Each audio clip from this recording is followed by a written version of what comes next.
Welcome to the Cubs Baseball Channel. After a win, after a game that looked like all the rest of the games, right? Dansby Swanson homers. You don't get any more offense. You give up a couple of runs to a guy you had in your system and Curt Casali on that 2-run double.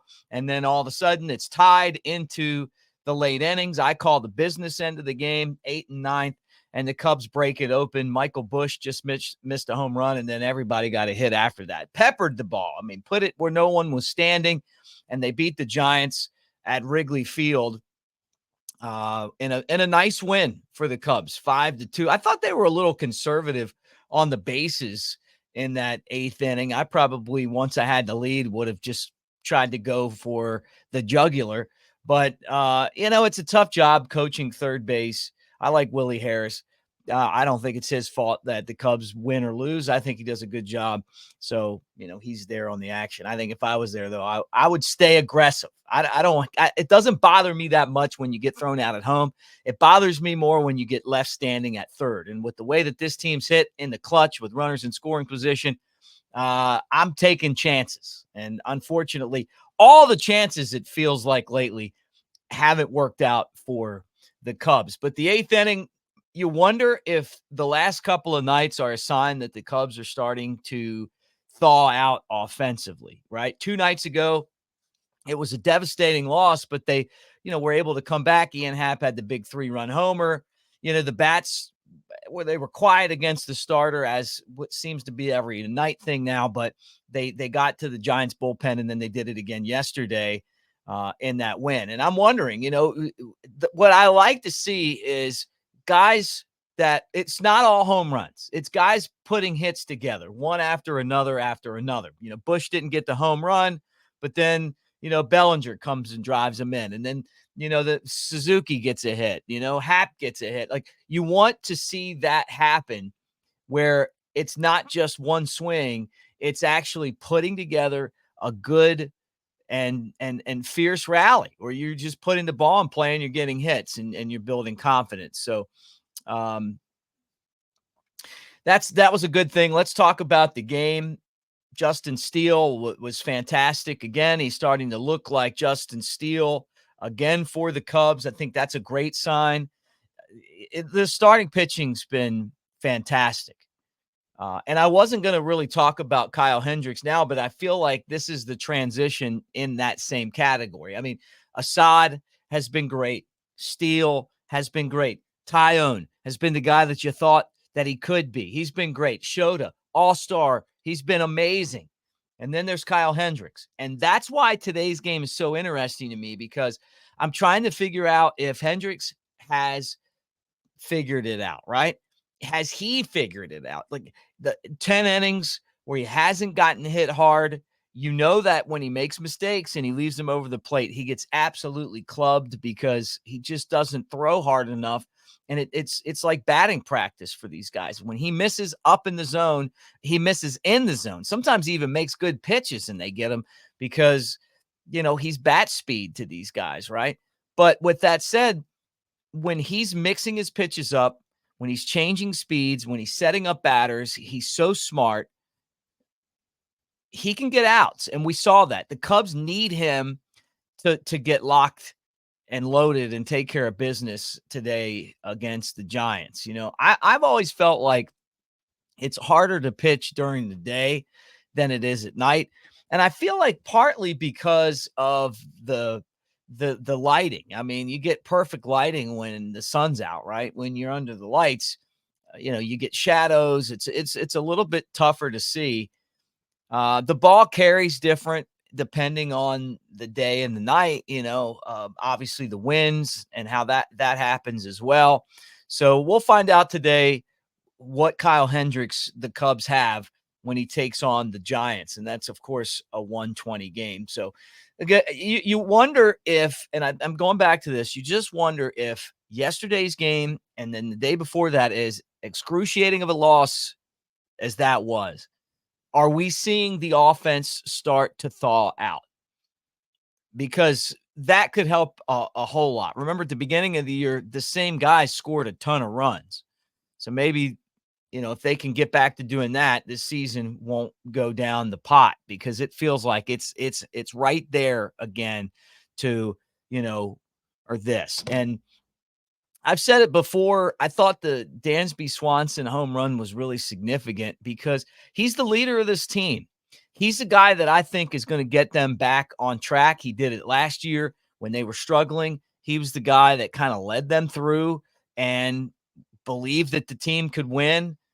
He's got to find that confidence. It's one home run, and, it could just be one home run. I mean, he could have just hit one, but maybe not, and I feel like it really starts with him. So it didn't surprise me that when he had the big hit that the Cubs won.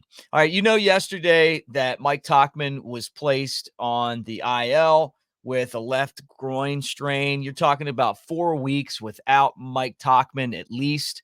He's been one of the Cubs' best. I mean, he leads the team in on-base percentage.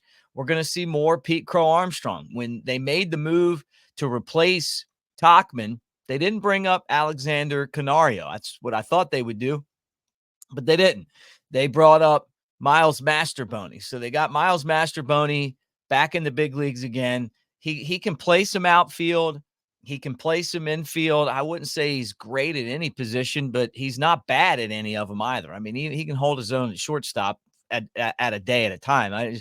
You put him out there over the course of 3 or 4 games, he might get exposed, but he's a utility guy, and that's kind of what their role is to just be able to kind of jump in and play a position when needed, right? So I don't know that means he's going to stay up forever, but right now they felt like they needed someone that brought his ability in. He can run.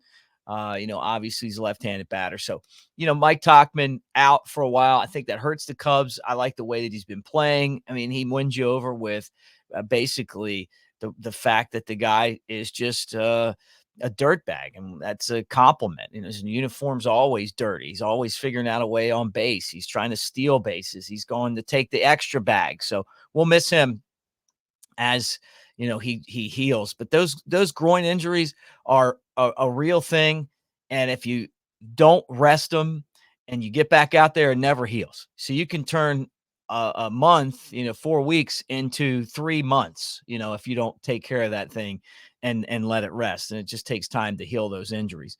I was sad to see this right here, that CJ Edwards opted out of his Cubs minor league deal, but it didn't appear that the Cubs were going to bring him up. And it was kind of like the same thing watching Curt Casali catch for the Giants. He was another guy that was a teammate of Edwards, someone that Edwards would have thrown to in Iowa, and he got out of his deal too. When you're in the minor leagues, if you're, like a big league guy and you want out of it, you can get out of it, and he did that, Casali, and ended up with the Giants, and he had the 2-run double against the Cubs yesterday.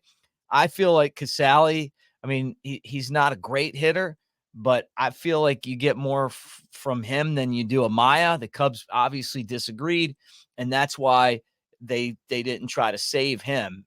CJ Edwards, the string bean slinger, like, I really wanted to see this guy get a chance. We watched him in spring training. He doesn't have the velocity that he used to have on the fastball. He throws a lot more breaking stuff. It's almost like he's a junk baller now, but he gets a lot of outs. He had an earned run average under 2. He walked probably too many guys for the Cubs. But the way that the Cubs bullpen is, I mean, why not? Like, just see if, give him a couple of games and see if he can get some outs for you, because the bullpen has just been so poor. And obviously there's not a lot of solutions in that bullpen. Now, it was cool seeing Keegan Thompson finish off the game yesterday, but if I'm the Cubs, I'm pushing my starters an extra inning every chance I get right now, because if they could give you 8 instead of 7, or 7 instead of 6, you have that much of a better opportunity to win. And it's like, well, you know what? We're going to have these guys for later down the road. Yeah, but right now there might not be a later down the road if you don't start winning some of these games that you're in and getting a quality start, a great start, better than quality start every time these guys are out there. So anyway, mentioned it before, Giants and Cubs today at 1:20. We'll be keeping an eye on that. obviously watching, hoping that the Cubs can win a series, start to get some momentum going. And again, it'll be Kyle Hendricks against a Giants pitcher to be announced. When I'm recording this right now, I don't know who it is, but I'm sure that'll come out really soon. And you guys will be in the comments section going, hey, it's actually going to be this guy. And I'll be like, okay, thanks. Hopefully the Cubs beat this guy. All right. Thanks, everyone. Anthony will be back tomorrow. We'll watch these Cubs and we'll talk to you.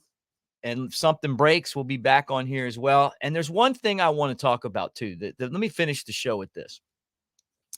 If anyone's ever watched one of my games on TV or listened to me call a game, you'll know that in the 6th inning of every game, I do this date in baseball history. And I try to do this date in baseball history different than most people. I'm just not going to read a date in baseball history. Hey, today's the day that so-and-so happened. I try to go out and find like a story about this date in baseball history. What happened this date in baseball history? And because Willie Mays was arguably the greatest player ever, and if he's not, I mean, if you put 4 guys on Mount Rushmore that played baseball, it's Babe Ruth and Willie Mays, and then the other 2 guys you're trying to figure out, right? I'm sure a lot of us would say we would put Ernie on there, but you go and you poll every team, baseball fans teams, and and ask them. Willie Mays and Babe Ruth are like 1A and 1B or 1 and 2. So I've talked a lot about Willie Mays over the years, and I know a lot about him. As a matter of fact, I was going, and I still am going, to the Rickwood game tomorrow, and I was hoping that Willie Mays would be there. And I thought Willie Mays would be there. I think Willie thought he was going to be there. And it really took me by surprise when Willie Mays basically said he wasn't going to be there. He told the San Francisco Chronicle earlier this week. And I was shocked by that because I felt like this was going to be his kind of his bow, like, hey, this is it. Like Babe Ruth. I know when Babe Ruth's last appearance was, he showed up to the screening of his movie. I think it was called The Babe Ruth Story. And that was like his last public appearance. And I just felt like this was going to be at 93 years old and a guy who has dealt with vision issues for a long time, Willie Mays, this would be it. I've met Willie Mays on numerous occasions. And the last few times I saw him was at the old Don and Charlie's spring training. He would be in there and I'd go up and talk to him about a lot of things, including playing for the Birmingham Black Barons. That's always interest. That was always something of interest to me. I have a fascination with Satchel Paige because I think that Satchel Paige would have been a 350 game winner in the major leagues had he been there for his entire career, maybe 400 games. I mean, I think that's how dominant he was. They both came from the state of Alabama, along with Willie McCovey, who's another Giant and a longtime teammate of Willie Mays, Hank Aaron, Satchel, and Billy Williams, one of our all-time favorites.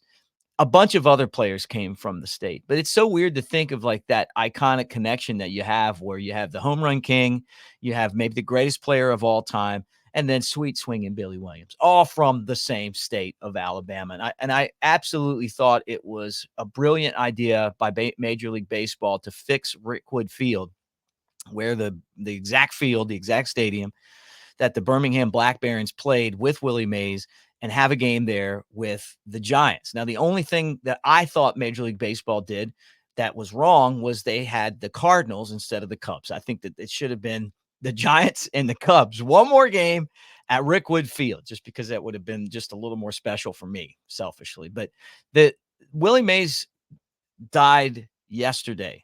The event, it's a 3-day event in his honor and to honor all of those guys that played in the old Negro League. And they had the minor league game yesterday. They have a softball game today, and then they had the major league game tomorrow.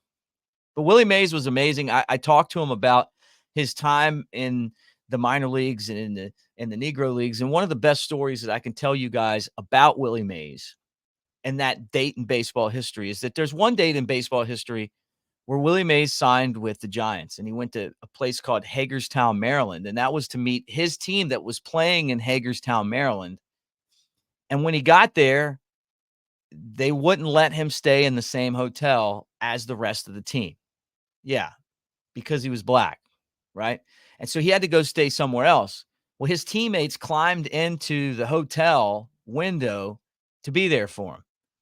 And you're talking about a guy that left on a train, didn't have enough money to eat. His aunt packed him a couple of sandwiches, and he went all the way from Alabama, missed his senior prom, left playing the Birmingham Black Barons for the Barons, and went all the way up to, Maryland, right outside of West Virginia, to play in this game and to get that kind of treatment.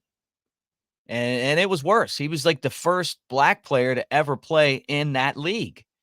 And the reception wasn't very friendly back then. So years later, obviously he had an incredible career, and he's iconic. Hagerstown invited him back to be the grand marshal of, I believe it was the 4th of July parade. It just goes to show like how things change and how people change you by the way that they conduct themselves, by the way that they are. I mean, this guy was absolutely a brilliant player, but he was a brilliant person. He's known for a smile and for treating people kindly. This the say hey kid, not holding resentment. And I love Willie Mays. And honestly, it is just it's so ironic. It's heartbreaking on one end, but on the other end, it's absolutely brilliant how God fit this opportunity for all of us to honor the greatest of all time in our game as he moves on and we stay here. So I just when I saw that, I just couldn't believe it. So tip of the cap to Willie Mays. And for the next couple of days, we will all be, thinking, laughing, remembering, praying for Willie Mays' family. Condolences go out to them. Guys, get in the comment section. Tell me what you think. What's your favorite Willie Mays story? Maybe I'll talk about some of the first time I met him. Pretty cool. Got a lot of time with him talking about the World Series and talking about the guys like Piper Davis, and he played with in the Negro Leagues, and playing for the Giants, and what it was like in New York, and the great catch in the World Series, all those things. We will talk to you guys again tomorrow, though, and I'll leave it right there with a go Cubs.